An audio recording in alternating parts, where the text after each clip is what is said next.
राजनीति को आप अपनी नजर से कहाँ खड़ा देख रहे हैं?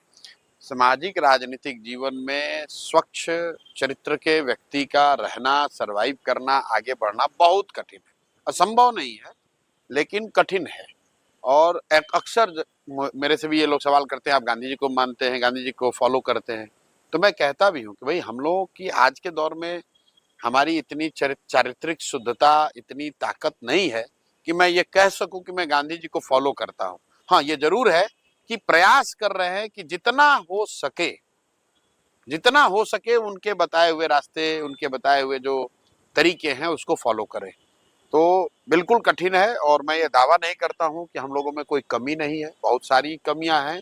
सीख रहे हैं, सीखने का प्रयास कर रहे हैं, लेकिन नियत ठीक है।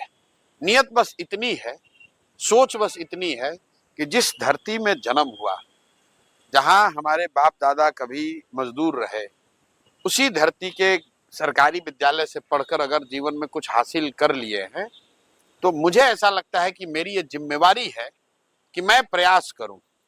सफलता मिलेगी नहीं मिलेगी इसकी कोई महत्ता नहीं है मेरे लिए। मैं आपको बिल्कुल ये बताऊं, मैं रोज कहता हूं लोगों से कि आप ये चर्चा कर रहे हैं कि प्रशांत किशोर सफल होंगे कि नहीं होंगे। चर्चा आपको ये करनी चाहिए कि ये प्रयास होना चाहिए कि नहीं होना चाहिए बिहार में। क्योंकि बिहार को सुधारने का जो प्रयास है, वो चाहे आप करें या हम करें, आज हो या 10 वर्ष के बाद, करना तो किसी न किसी बिहार के आदमी को ही पड़ेगा। बिल्कुल। और सुधार की जरूरत क्यों है?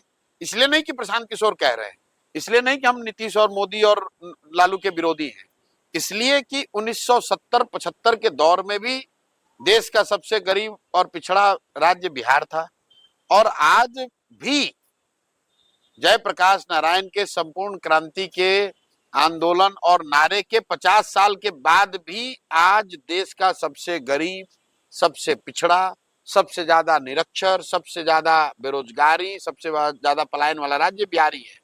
तो परिवर्तन तो, बदलाव तो होना ही चाहिए। अब बदलाव करेगा कौन? तो भाई कोई ना कोई बिहार का लड़का करेगा। मैं समझता हूं कि अगर मेरी हिम्मत नहीं पड़ेगी तो किसकी पड़ेगी।